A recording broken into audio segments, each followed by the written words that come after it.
yours is not normal, go and fix it. You've been given the go-ahead.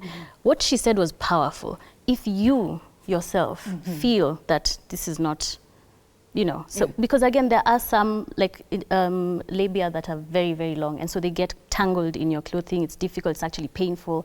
Some of those just long and loose. Exactly. And flabby. Yeah. So in that scenario, you know why I'm saying this? If it's affecting quality of life, again, if it's your own personal decision and it's informed, if you're doing it for you, it's an informed decision. Sit down with your doctor and have that conversation, because it's a very different thing to do it for you rather than now the abuse side comes because now a partner looks at you and says, oh, no. And so they now don't you're get forced to go and... They don't get to decide. There are those little issues. I hear you. And you mentioned partner. I want us to talk about that. No, it's not unfortunate. This is her say.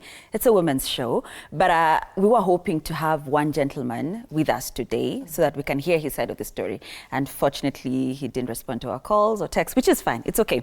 But I want to know from you, Getrude, because in your line of duty, I assume you encounter many women who particularly want to go for that, those kind of cosmetic surgeries, tighten the vagina and stuff like that. Why do they do it? Apart from for me, as the woman, what other reasons do they give? Sometimes they do it because their men said something, it turned them off, or it made them feel unattractive, or it killed their self-esteem. Unfortunately, I always tell people it's the wrong reason. Don't do it for another person, because there's a very high chance that you may not be able to reverse it, especially if this person is not a husband. What happens then? Every time you meet another guy, you alter, you change, you cut, you pull, you remove for somebody else. Do it for you, you know. And even for that, there's only so much you can do.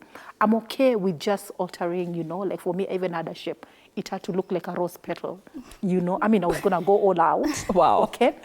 But for tightening, I don't believe you should go for surgery for tightening, because I've talked to a few women who've done it, and it's never the same. Yes, you are tight, but you don't have the flexibility. You understand what I'm saying? And then haiongezi utamu. You know, I wanted to say that in Swahili because it's a little home. Yes, home. Haiongezi utamu, especially for you, maybe for him, but this is about you. Right. So for me, when it comes to tightening, you have to do the job. You have to do the exercises. You know, you can use the vaginal gyms.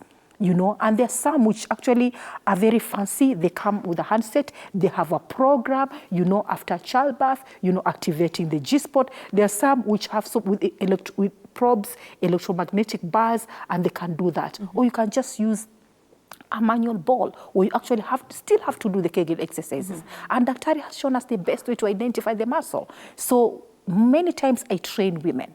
The first week we learn how to identify the muscle. Right. The second week we learn how to confirm the muscle. And the third week engage the muscle. After that you're good. Because sometimes women come to me and they tell me, oh, by the way, it's not working. I'm like, okay, how do you do the exercise? The fact that they think they can show me, and then they get up and then they squeeze their butt muscle. I'm like, chick, that has got nothing to do with your Miss Victoria. So the P is the best. But then people keep telling them the stories nakwambia gumzo mtaani. People say like, oh, mwanamke akojoi, you know, you're supposed to hold. I'm like, no, when it's time to pee, please pee. It doesn't matter what sounds it makes. And if you're in the loo, that's the right place to do it, you know. So instead of just peeing, they keep holding, so they can pee kidogo, and that's not healthy for Miss Victoria. Right. So there's time to do the exercises, and there's time to relax and just enjoy your Mombasa Raha first class.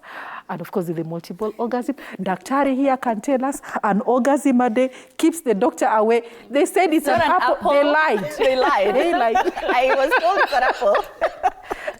Okay, listen. So because we don't have a man on the panel, we asked some of you, especially men, what you know about vaginal health. You know, what advice you would give to women in terms of maintaining their... Men? Yes, we did. We needed to hear from them, yeah? So let's listen to what some of you had to say. Nick? It is quite unfortunate that most people don't like talking about those things that do affect us, that do affect our daughters, that do affect our mothers, that do affect our sisters, and those that do affect our wives. It's very unfortunate. And I feel it's a high time that they start, even in churches, to talk about it. kuoga.